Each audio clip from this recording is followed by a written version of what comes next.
So speaking of scale, I think you mentioned in another call, like the big vision of how many of these distributed data centers were like 400 or something like that. And the big idea is they could be located in more rural areas because they don't have to be, they're sort of self-contained. So you don't need the grid. I mean, you need enough so you can, Actually, it's more interesting than that. You can locate them in semi-rural areas near urban centers where you need them, because now you don't need 20,000 acres.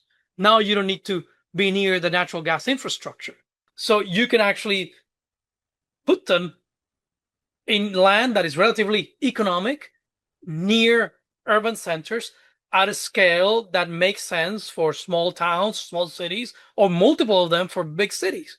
Okay, so the land constraint, the grid edge problem just disappears by changing the scale. Where are you guys at in terms of your project and things like that? I mean, you've Yes. put this team So together. Yeah. yeah, so we are in conversations for about 800, little bit more now, that of 800 acres of land distributed across the Southeast United States. Now we got a group in California that is jumped on board.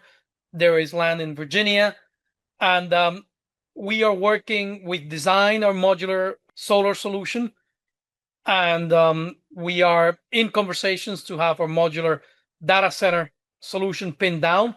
But we need that end client, so it's difficult to do on the vacuum. We need that end client to say, "Yeah, I want to buy into this concept and make this happen." We have lined up financing once we got those initial LOIs of those end clients, and we are in the interconnection permitting process for our first project in Shreveport, Louisiana. Very good. It's a fascinating way to solve this problem, right? There, because we now planet have an insatiable appetite for, I guess, intelligence, through AI and stuff like that. So it's only going to keep growing. And I mean, I guess this is a lot easier than building a data center on the moon, which we're talking about data center in space. There's only a few companies that can be able to do that. Elon's probably one of them.